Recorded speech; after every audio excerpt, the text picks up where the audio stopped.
صلی اللہ علیہ وسلم۔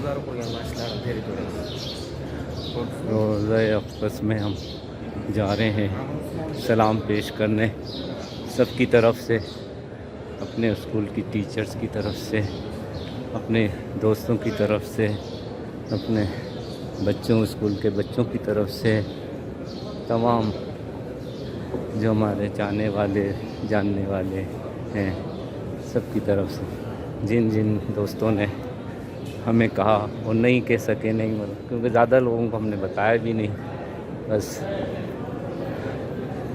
چپ چاپ ایک پروگرام بن گیا، اللہ نے پروگرام بنا دیا اور ہم چلے آئے، ورنہ ہمت طاقت تو تھی نہیں، مگر اللہ نے توفیق دی۔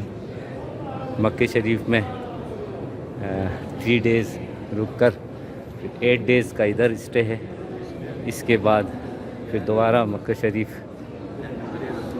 ہم جائیں گے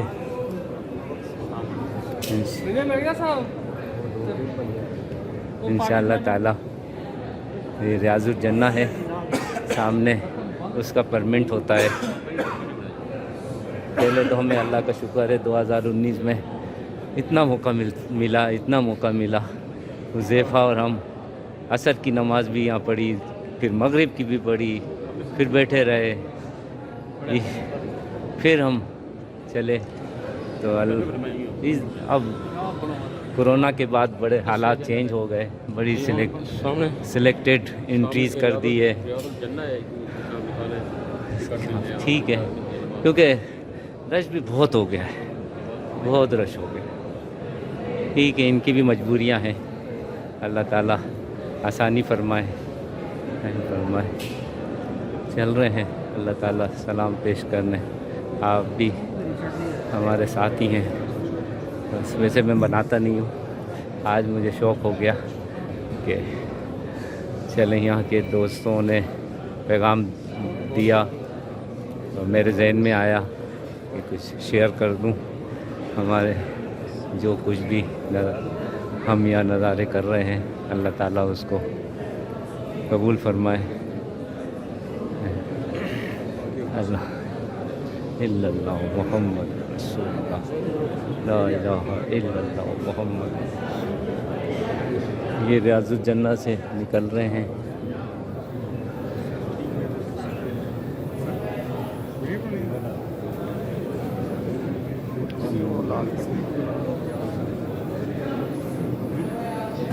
الصلاۃ والسلام علیکہ یا رسول اللہ، الصلاۃ والسلام علیکہ یا حبیب اللہ۔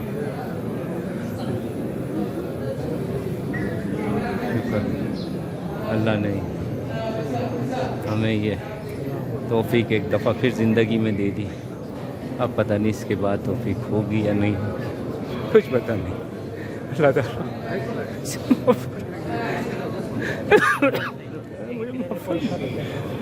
السلام علیکم یا حبیب اللہ، السلام علیکم یا تمام اشراق بھائی کی طرف سے، آفاق بھائی، اشراف بھائی سلام عرض کرتے ہیں، اور ہمارے علی بھائی، مسٹر علی اور مسٹر عبداللہ ہیں، مس سریا ہے، مس عظمیٰ فاروقی ہیں، جو بھی ہیں، اب نام مجھے اتنے یاد نہیں رہتے، سب کی طرف سے باقاعدہ سلام تو بعد میں پیچھے حضور کے بیک سائڈ پہ جو جگہ ہے وہاں سے ہمیشہ کرتا آیا ہوں میں، اس دفعہ مجھے وہاں بھی جانے کا موقع نہیں مل رہا، تو فی الحال الصلاۃ والسلام علیکہ یا حبیب اللہ، الصلاۃ والسلام علیکہ یا رسول اللہ، یا الہی کرم فرما رحم فرما، لا الہ الا اللہ محمد رسول اللہ، لا الہ الا اللہ، الصلاۃ والسلام علیکہ یا حبیب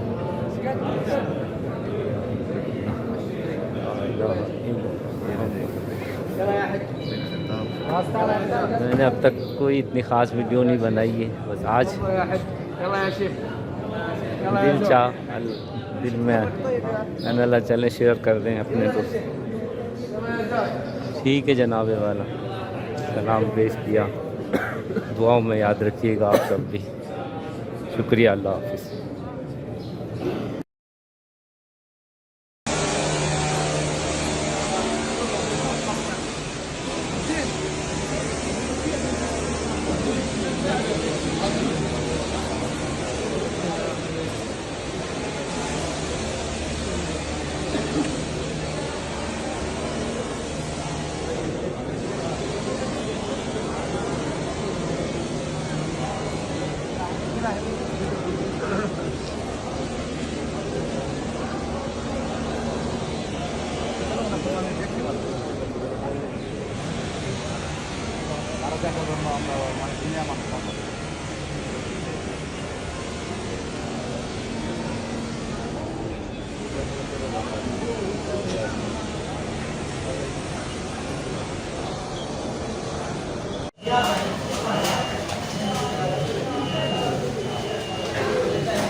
کہتے ہیں اس جگہ پر حضرت ابوذر غفاری کا قبیلہ آباد تھا.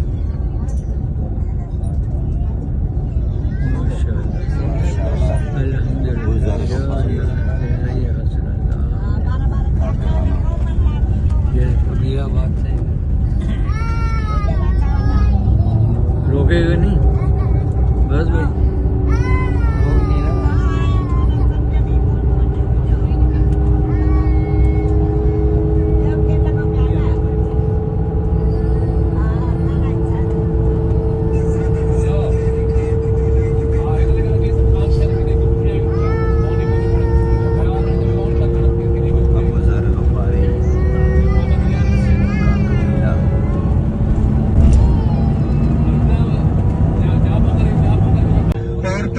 دامن میں بھی پرانا مکان ہے.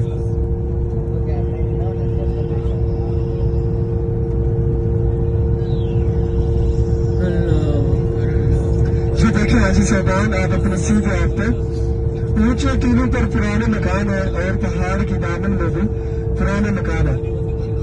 پیر میر علی شاہ گورانہ شریف والے جب مکے سے مدینہ آ رہے تھے تو اس وادی ہمرا کے اندر قیام کیا تھا. سنتے چھوڑ دیتے اور فرض ادا کیے تھے. رات کو حضور پاک صلی اللہ علیہ وسلم کی زیارت نصیب ہوئی اور انہوں نے بہت خوبصورت نعت بھی لکھی تھی. آج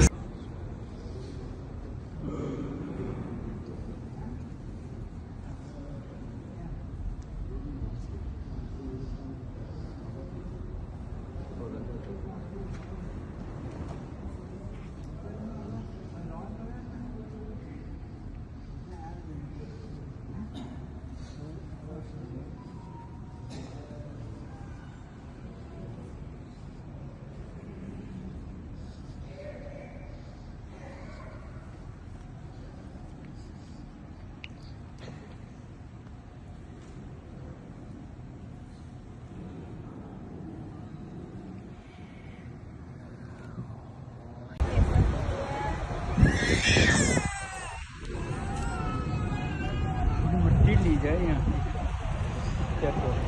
کیوں کیا یہاں کیا مٹی میں کوئی زخم ہو کچھ زخم ہو کس کا دم ملا کے نا پی لو. پینے لگا تو پیے گا تو شیمپو ہو جائے گا. کیسی گرمی ہو رہی ہے حالانکہ دسمبر آ گئی.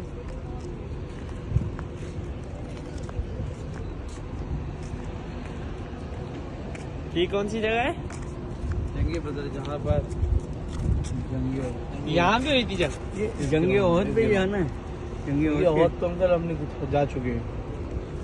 ہاں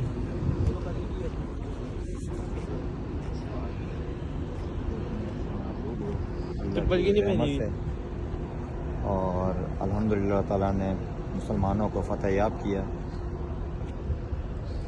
یہ وہ جگہ ہے جہاں پہ جنگ برپا ہوئی تھی.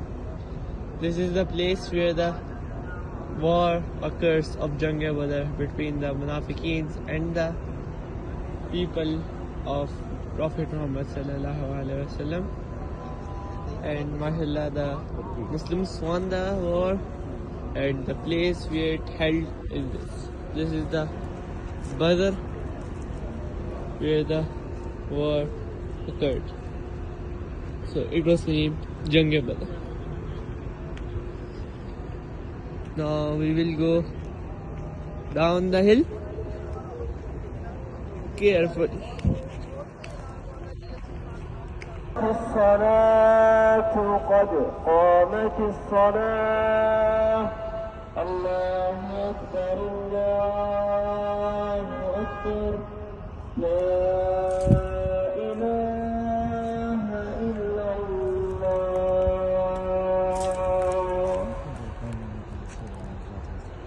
So guys, this is the place. Now we can see it closely. This is the mud where the war occurs, and footsteps of many mujahideen and shuhadas, martyred peoples have walked.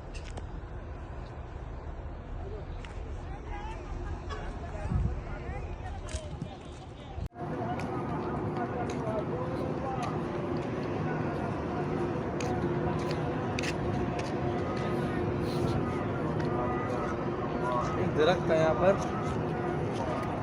اس نے حضور سے کلام کیا. ہاں یہیں کہیں کچھ درخت بھی تھا.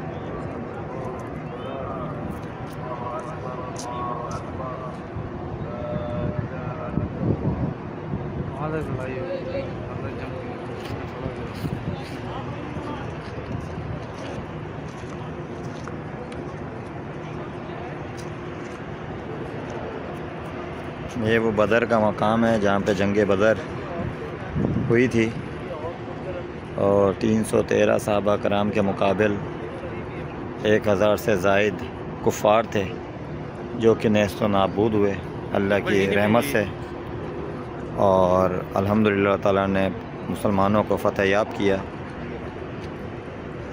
یہ وہ جگہ ہے جہاں پہ جنگ برپا ہوئی تھی. This is the place where the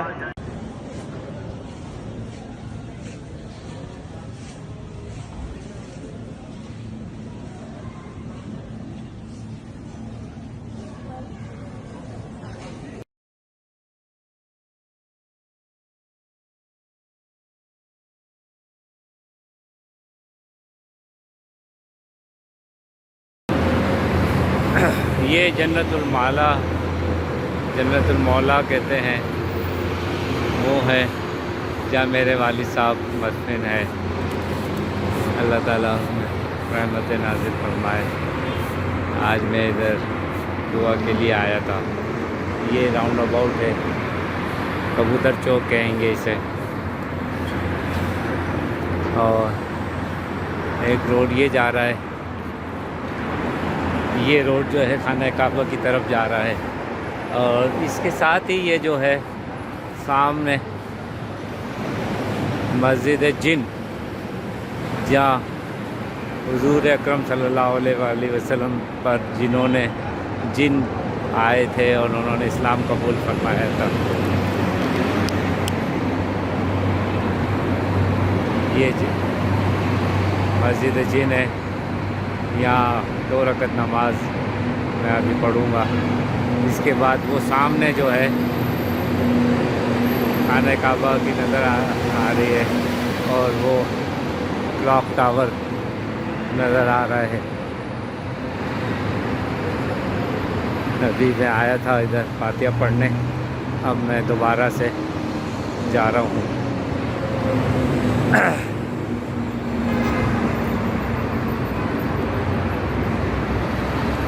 تقریباً 11:35 ہو رہے ہیں.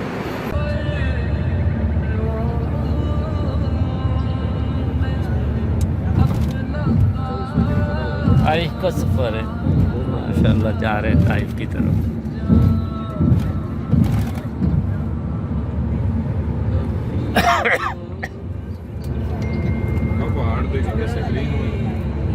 بارشیں بہت ہو رہی ہیں.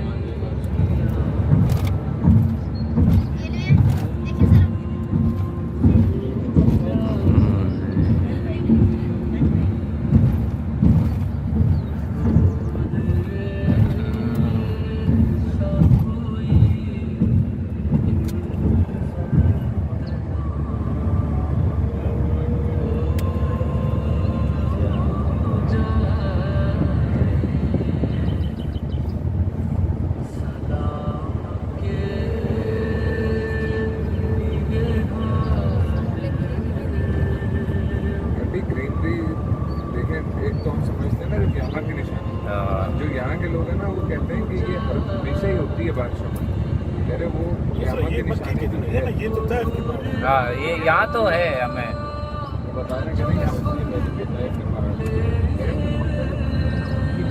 پکے پہاڑ کے نشان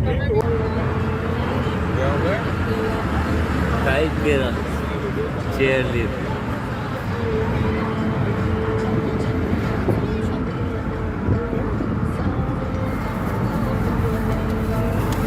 شاپر ہے نا آپ کے پاس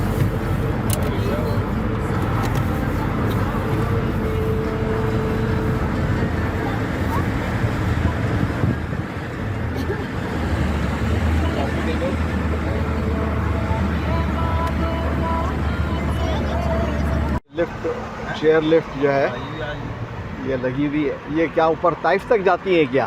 اوپر اسٹیشن ہے. اوپر اسٹیشن ہے. پوائنٹ ہوگا کہ گھومنے کا ہی. ہاں یہ کوئی پوائنٹ ہوگا.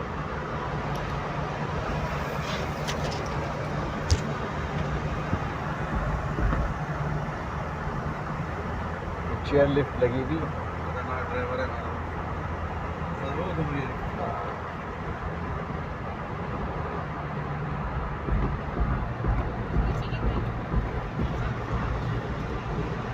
چیئر لفٹ سے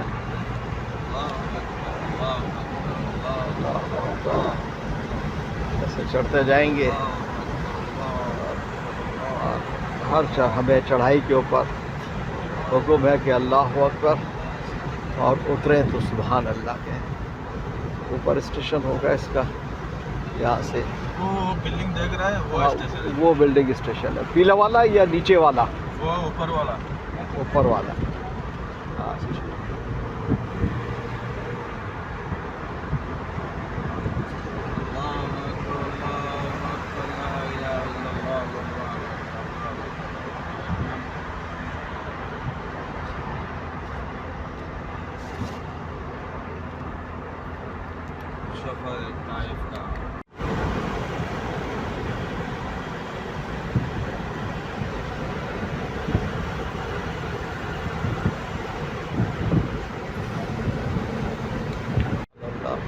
ماشاء اللہ خوبصورت منظر اور بہت ہی دلفریب.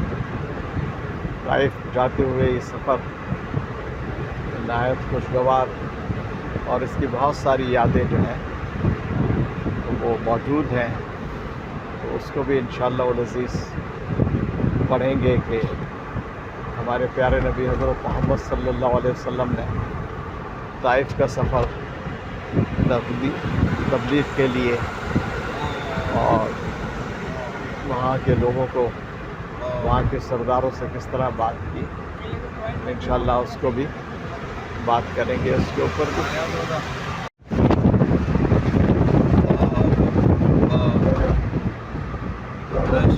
خفف الصلاة اسپیڈ کم کرو. یا اللہ یا رحمان.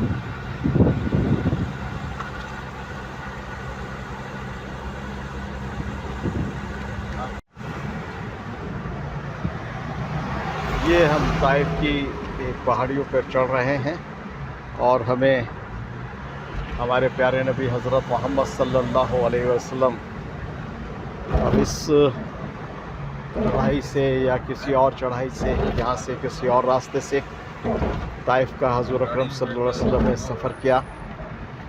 حضور اکرم صلی اللہ علیہ وسلم کے طائف کے سفر کا قصہ. نبوت مل جانے کے بعد 9 برس تک نبی اکرم صلی اللہ علیہ وسلم مکہ مکرمہ میں تبلیغ فرماتے رہے اور قوم کی ہدایت اور اصلاح کی کوشش فرماتے رہے. لیکن تھوڑی سی جماعت کے سوا جو مسلمان ہو گئی تھی اور تھوڑے سے ایسے لوگوں کے علاوہ جو باوجود مسلمان نہ ہونے کے آپ صلی اللہ علیہ وسلم کی مدد کرتے تھے.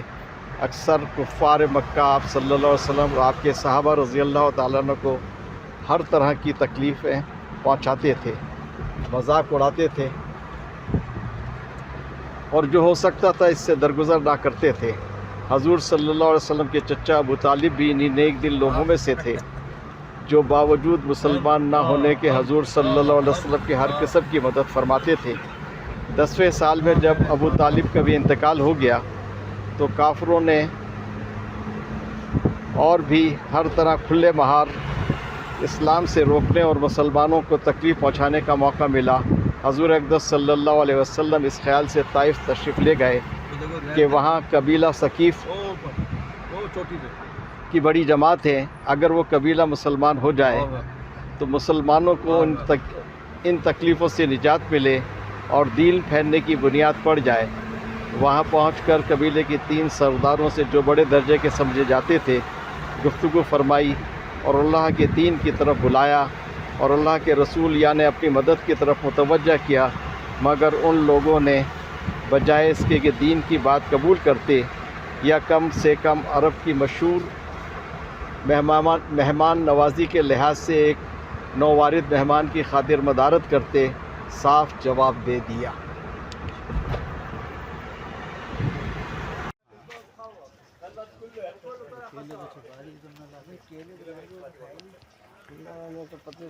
حضور اقدس صلی اللہ علیہ وسلم اس حالت میں واپس ہوئے جب راستے میں ایک جگہ ان شریر بچوں سے اطمینان ہوا، حضور صلی اللہ علیہ وسلم نے یہ دعا مانگی، اے اللہ تجھ سے شکایت کرتا ہوں میں اپنی کمزوری اور بے کسی کی اور لوگوں میں ذلت اور رسوائی کی، اے ارحم الراحمین تو ہی صوفہ کا رب ہے اور تو ہی میرا پروردگار ہے، تو مجھے کس کے حوالے کرتا ہے؟ کسی اجنبی بیگانے کے جو مجھے دیکھ کر ترش روح ہوتا ہے اور منہ چڑھاتا ہے، یا کہ کسی دشمن کے جس نے تو نے مجھ پر قابو دے دیا۔ اے اللہ اگر تو مجھ سے ناراض نہیں ہے تو مجھے کسی بھی کی پرواہ نہیں ہے، تیری حفاظت مجھے کافی ہے، میں تیرے چہرے کے اس نور کے طفیل جس سے تمام اندھیریاں روشن ہو گئیں اور جس سے دنیا اور آخرت کے سارے کام درست ہو جاتے ہیں، اس بات سے پناہ مانگتا ہوں کہ مجھ پر تیرا غصہ ہو یا تو مجھ سے ناراض ہو۔ تیری ناراضی کا اس وقت تک دور کرنا ضروری ہے جب تک راضی نہ ہو۔ تیرے سوا کوئی طاقت ہے نہ قوت۔ مالک ملک کی شان قہاری کو اس پر جوش آنا ہی تھا کہ حضرت جبریل علیہ السلام نے آ کر سلام کیا اور عرض کیا کہ اللہ تعالیٰ نے آپ کے قوم کی وہ گفتگو جو آپ سے ہوئی سنی اور ان کے جوابات سنے، اور ایک فرشتے کو جس کے متعلق پہاڑوں کی خدمت ہے آپ کے پاس بھیجا ہے کہ آپ جو چاہیں اس کو حکم دیں۔ اس کے بعد فرشتے نے سلام کیا اور عرض کیا کہ جو ارشاد ہو میں اس کی تعمیل کروں، اگر ارشاد ہو تو دونوں جانب کے پہاڑوں کو ملا دوں جس سے یہ سب درمیان میں کچل جائیں، یا اور جو سزا آپ تجویز فرمائیں۔ حضور صلی اللہ علیہ وسلم کی رحیم و کریم ذات نے جواب دیا کہ میں اللہ سے اس کی امید رکھتا ہوں کہ اگر یہ مسلمان نہیں ہوئے تو ان کی اولاد میں سے ایسے لوگ پیدا ہوں جو اللہ سبحانہ و تعالیٰ کی پرستش کریں اور اس کی عبادت کریں۔ فائدہ یہ ہے اخلاق اس کریم ذات کے جس کے ہم لوگ نام لیوا ہیں کہ ہم ذرا سی تکلیف سے کسی کی معمولی گالی دے دینے سے ایسے بھڑک جاتے ہیں کہ پھر عمر بھر اس کا بدلہ ہی نہیں اترتا، ظلم پر ظلم اس پر کرتے رہتے ہیں اور دعویٰ کرتے ہیں اپنے محمدی صلی اللہ علیہ وسلم ہونے کا۔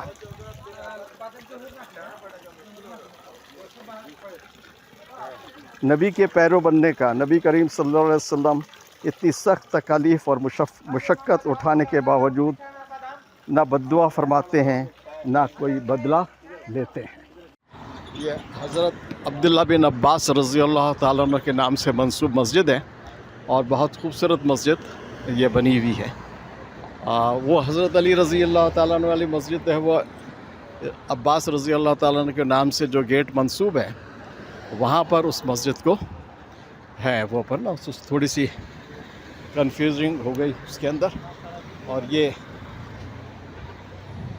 یہاں پر بھائی دیکھنے کا خیال کرنا، لیفٹ ہینڈ رائٹ ہینڈ۔